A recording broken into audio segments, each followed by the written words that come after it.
What's going on, guys? Today I wanted to bring you another one of my 2014 NAWCQ hat format deck profiles. The deck I want to bring you today is Mecha Phantom Beast. This is kind of one of my pet decks that I've been working with. I wouldn't even consider this deck rogue during this time period because it's very unexplored, and when people have tried it, I think they've gone in the wrong direction with how this deck should be played, and I'm going to kind of explain that. I found a handful of cards that I think work really well in this deck, and the thing with Mecha Phantom Beast is they have access to tuners and synchros and XYZ and different token generating things, and I think people try to cram all of that into one deck versus kind of singling out one of those concepts and then making a deck revolving around it. So this version is going to be more of the XYZ focus and control version with less emphasis on the synchro summoning abilities. I have a few different versions of this deck that maybe if you guys enjoy this video, I'll put out those versions as well. And this deck is still kind of under construction, but I've been playtesting a ton with it. It is kind of complicated, but it's such a cool deck, and when it really gets going, it has a lot of potential, as I mentioned. So just pay attention. I'm going to explain all the card choices and some of the cool interactions that the cards actually have. But anyways, let's get into this deck profile. So the thing you need to know about Mecha Phantom Beasts is they all have the effect that while you control a token, they can't be destroyed by battle or card effects. And then a handful of them also have the effect that they gain levels equal to the different tokens. So for example, the main tokens that a lot of the monsters summon are level 3 wind monsters with 0 attack and 0 defense. So if you have a Mecha Phantom Beast that will have the increasing level effect, if you have one token, the monster, say if it's a level 4, will now be a 7. If you have 2 tokens, it will be a 10, and so on and so forth. If you guys have the official Mecha Phantom Beast tokens, it's actually the stats here. So 0, machine, level 3 wind. All the new Mecha Phantom Beast tokens have that. If you have the original Mecha Phantom Beast token, it doesn't, but the newer ones definitely have that, so that's kind of a cool thing. So getting into this deck profile, starting off, I play 3 copies of Mega Raptor. This is basically your Stratos of the deck. The way that you get the Stratos effect is by tributing a token. A lot of the Mecha Phantom Beasts have an effect by tributing a token as well. It doesn't have to be a Mecha Phantom Beast token, but it will only gain the levels based on the Mecha Phantom Beast tokens. That will be relevant later on. This also has the effect that when a token is summoned, you can special summon a Mecha Phantom Beast token. You only gain that effect once per turn, and it also is mandatory. So if you summon a token, you mandatory have to summon a Mecha Phantom Beast token. The one thing with this one, though, is the search effect is once per turn per copy. So if you have 2 Mega Raptors and 2 tokens, you're able to technically search twice during that turn. The next card is 3 copies of Tetherwolf. This one on normal summon is able to special summon a Mecha Phantom Beast token with the same stats that I mentioned. It also has the level modulating and the battle and protection, or battle or card effect protection while you control a token. And this one's tribute effect is that during either player's turn, during the damage step, you can tribute a token and increase its attack by 800, so it will become a 2500. Which is really, really strong. It can beat over a ton of things. After that, I play 2 copies of Harliard and 2 copies of Cultwing. These 2 are the 2 that I can't figure out what ratio I like on these. A lot of times I like having 3 of this because it's part of one of your really nice combos you can do. But other times you see too many and it doesn't really do much in multiples. And then sometimes I want to play 1 of this because you can just search it, but sometimes it's just so strong. So what these ones do is, its main effect for token generating is once per turn, when a monster's is tributed to activate an effect other than it activating its secondary effect, you can special summon a Mecha Phantom Beast token. That will be extremely relevant later on once we get into some of the other cards. And then it has the effect, all the basic stuff, and you can tribute a token on the field. Again, it doesn't have to be a Mecha Phantom Beast token. Tribute it and special summon a Mecha Phantom Beast monster from your hand. And then Cult Wing has the effect that if it's special summoned, you can special summon 2 Mecha Phantom Beast tokens. Same stats as usual. Again, the level modulating and the protection it has. But then, in order to resolve that effect, you have to control another Mecha Phantom Beast monster. And then it has the effect you contribute 2 tokens. I believe, 2 tokens. Target a card your opponent controls and destroy it. You target it, and then you can banish it. So if you have 2 tokens, you're able to, tribute both, pop a opponent's card, and banish it. So really, really good card. Again, these will make a little bit more sense later on with some of the choices as to why I chose 2 and 2. But this card is really, really crazy, especially for that first effect whenever you would tribute a monster to activate an effect. After that, we play 2 copies of Mecha Phantom Beast O-Lion. Sometimes I want to play 3 of this.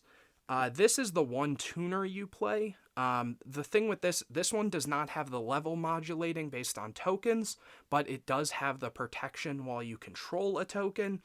And the reason this one's really good is when it's sent to the graveyard, you're able to special summon a Mecha Phantom Beast token. That is once per turn.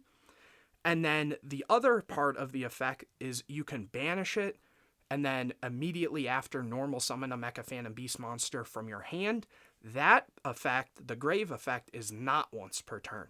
So if you have multiple of these in grave, you're able to banish multiple and summon multiple from hand, which is really, really good. But again, the token summoning effect when sent to graveyard is only once per turn. And the last Mecha Phantom Beast I am playing is 1 Hamstrat. This card's alright. There's been times I've wanted to cut this, but I think for what it does, it's really good. It has the effect that when it's flipped face up, you special summon 2 Mecha Phantom Beast tokens, and then you can also tribute a Mecha Phantom Beast token, just a token in general, and then special summon a Mecha Phantom Beast from graveyard. The one thing to note with this is if you set it and your opponent attacks it and flips up, if it would be destroyed, it's already marked for destruction. So the way it's ruled is it will flip up, they check for attack and defense, make sure it would be destroyed. You'd summon your 2 tokens and this will be destroyed. So the protection will not prevent it from being destroyed if it was set when its effect was activating. So keep that in mind. Obviously, if they attack and it has lower, it'll survive.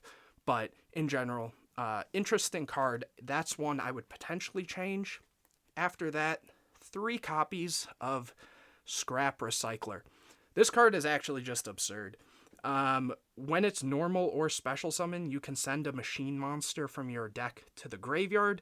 So there's instances where you would summon this and you can send an additional copy of itself to the grave. And if you have Soul Charge, you can Soul Charge. And there's some crazy plays. I'll probably have to make a combo video just because of, again, all the different intricacies in this deck are just wild. But the other thing is, the main thing you're using this for is to send O-Lion. O-Lion will summon a token, and then you can banish it and summon a Mecha Phantom Beast from hand, and then depending on what else you have, you can keep doing extension. Really, really good card. The secondary draw effect never comes up, but it is there technically, and that is once per turn, you can shuffle 2 level 4 Earth Machines from your graveyard into the deck, draw 1. This build doesn't take advantage of that. Like I said, that won't come up, but it is there just because, whatever. After that, I just play 2 copies of Max C as the hand trap. Just a good way to draw more cards, because this deck has very interesting combo lines. Anywhere from 2 cards, 3 cards, 4 cards, and even up to 5 card combos. So, I'll show that off in another video, but Max C, just a really, really good card. Moving on to the spells, I play 2 copies of Fiend Sanctuary. Sometimes I want to play 3 of this. What this does is, the main thing you need to know is it summons a token. You're usually not going to keep this on the field, but what's cool with that is the interaction it has with a lot of your things, because like I said, the Mecha Phantom Beast can use the one effect on any token. It doesn't have to be a Mecha Phantom Beast. So for example, if you summon Megaraptor and then activate this summons a token, so this effect will trigger summoning another token, and then you're able to tribute the token from this to get a search. Or you can use it with, say, Harliard. Summon this, activate this, tribute the token, summon another Mecha Phantom Beast from hand. You have no tokens here, presumably, and you can make a rank 4. There's a ton of interactions, and just being able to turn one summon a token is so strong. Again, that comes up in a lot of your different combos, depending on what else you have. After that, 2 copies of Double Summon. Very similar to this in a way, because if you have, say, Megaraptor plus let me find it here, plus Tetherwolf and a double summon, you can summon this, double summon this summons a token, this activates because you summoned a token, summoning another token, you can tribute, get a search, and then make a rank 7, or if you want to keep both and not, you can make a rank 10 because their levels will increase again by 3 for each of the tokens. So really cool. Sometimes I go back and forth on if I want to play 3 of this, 3 of this. Right now, I think 2 and 2 is the perfect number. After that, I wanted to play my version of Board Breakers, so I chose to play 2 Enemy Controller and 2 MST. Enemy Controller is really cool because it tributes to take an opponent's monster, and that will trigger the effect of Harliard, that when a monster's tributed, you summon a token. So that is really cool. I chose MST over Lance because usually, since most of your Mecha Phantom Beasts have the effect where they can't be destroyed by battle or card effects while you control a token, you can play really well into back row because things like Torrential aren't going to matter. If they Torrential you, it'll only destroy the tokens, not the monsters. Or say things like Bottomless, it can't be destroyed. It doesn't really work the best against things like Compulse that would return the monster, however, or things like Breakthrough Skill to negate the effects. So if you want, you could swap these out for Lances. Right now I like this, but again, it is super experimental. I keep going back and forth with which cards I like, which ones I don't, but that's what I'm working with right now. After that, 2 copies of Soul Charge. This works really good with like basically any of your Mecha Phantom Beasts, and that's also one of the reasons I like 2 of this, because if you summon this back with another Mecha Phantom Beast, you do control another Mecha Phantom Beast, so you get the 2 tokens as well. Also, just once you get going and have all your things in graveyard, it can do some crazy things. Like I mentioned with the Scrap Recycler, you could even send another copy of itself, soul charge it back, and keep comboing from there, plus you have an additional body.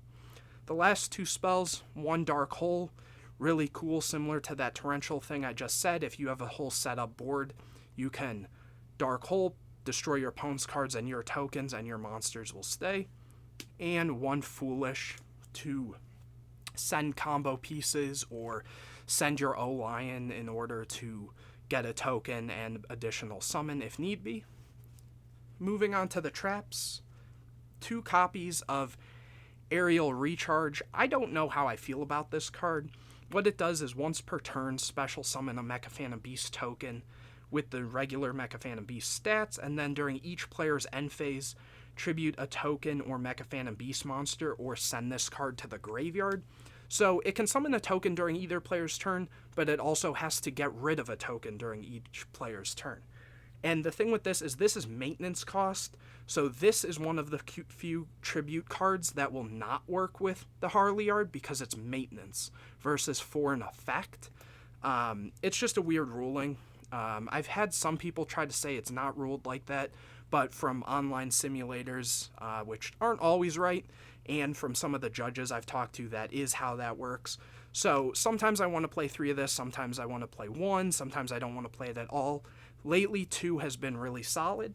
After that, 2 copies of Spiritual Wind Art Miyabi. This one, you tribute a wind monster, and select a card your opponent controls and place it on the bottom of the opponent's deck. This will trigger the Harliard. Again, another reason why sometimes I want to play 3 Harliard. Just a good way to out cards. It's kind of like Phoenix Wing Windblast, except it's putting the stuff on the bottom. 2 copies of Breakthrough Skill. Just a really, really good card in this format. Negation in general. After that, 2 Horn of Heaven. This is kind of like another pseudo Solemn Warning. When a monster would be summoned, so that can be normal summon, flip summon, special summon, you tribute a monster, negate the summon, and destroy that monster, and it is a counter trap. So this is really cool because, again, it tributes for effect, which on resolution will make so the Harliard triggers to summon a token, as well as, like I said, just being able to stop more summons is really cool. So at bare minimum, you contribute your tokens and things to stop monster summons. Obviously, that means you'll have to have tokens, but even if you draw into, say, something like your O-Lion that ideally you don't want to draw, you can set it or something when they summon, tribute it off, and then you'll also get a token summoned. And the last 2 cards are 1 Warning and 1 Torrential. One other thing to note with this, I guess, is I don't play Scapegoat, or there's also like cool things where you can play Black Garden and things in this deck. The reason I don't play Scapegoat is because you can't summon the turn that you activate it, so it's only good going first and then activating it on the opponent's turn, but that also will shut off some of your effects when you're, say, using your things like your Miyabis and things. And it also just clogs your board way too much, whereas sometimes you want to have a few zones open to make your plays happen. You could test it. I've tested it before. It's interesting. But right now, I prefer not to play it for those reasons. So moving on to the extra deck. 1 Super Dimensional Robot Galaxy Destroyer. The fact that you can summon this is kind of crazy. It requires 3 level 10 monsters, so basically 3 Mecha Phantom Beast monsters with 2 tokens, which might seem complicated, but there are some, like I said, 3, 4, 5 card combos that can easily do that. And this card requires basically an immediate answer from your opponent. If not, this can just be a blowout if they don't have it. What it does is once per turn, you detach a material from this card, you destroy all spell and traps your opponent controls, and your opponent cannot activate spell or trap cards in response to this card's activation. So it's kind of like a feather duster mixed with, I don't even know, almost like a cold wave. So they have to either on-summon Breakthrough Skill this, bottomless it, or warning it, black horn it. If not, you're just popping all their back row and they can't do anything about it. 1 Sky Palace Gangari Day, being able to out cards and inflict some damage. And 1 Gustav Max in order to do some extra damage. For the 7s, 1 Dracosac. You'd think this card would be better, but you can also just summon this back with Hamstrat, as well as a lot of your other cards just pop cards. For example, your Colt Wings will banish the card versus just destroying. So there are times where this comes up. I think it's perfectly fine as a one-of. Another 7 that you hard make is Gaia Dragon. I just wanted another 7, and this one being able to do piercing damage, really good, and obviously Big Eye. For the lower levels, 1 Geargia X to search any pieces you need. 1 Honor Arc. All the Mecha Phantom Beasts are wind, so we do play 1 copy of Lightning Chidori, being able to stack your opponent's set cards and then also stack one of their face-up cards. Obviously, the set card will return to the bottom of your opponent's deck, so it's more like a Miyabi, but still really cool. 1 Exciton, 1 Dweller, 1 Cowboy, and 1 Rhapsody and Berserk. And then I do play 2 Synchros, simply because it can come up where you open a O-Lion and some other things and you want to get them out of your hand. And so I chose the best 5, in my opinion, is Cataster, and then the 6 of choice is Celestial Wolf Lord Blue Cyrus. This one, when it's destroyed, you target a face-up monster your opponent controls and it loses 2400 attack. There are some very specific times where I summon this while also having the Galaxy Destroyer on the field, and I was able to attack. This died because their monster was bigger, make their attack less, and then attack with the Destroyer, which has 5,000 attack, and that basically just ends the game there. It is a bit gimmicky, but I felt this was just the best generic 6 that could come up. But that is the deck profile, guys. If you have any questions, definitely let me know in the comment section. I'll probably make a combo video on this or some dueling videos so you can see it in action. It is very experimental, and I have other builds of it that play a ton of other things. For example, you could even play stuff like limiter removal in this deck, because the monsters, when they would die in the end phase, will kill the tokens instead. There's so many different things, interactions. There's a more heavy token control version, there's a more heavy combo version, there's the synchro version, a ton of different things. But hopefully you guys enjoyed this video. If you have any questions, like I said, make sure to comment those, or anything else you would like to see. Share this video with your friends. And anyways, guys, I will see you in the next video.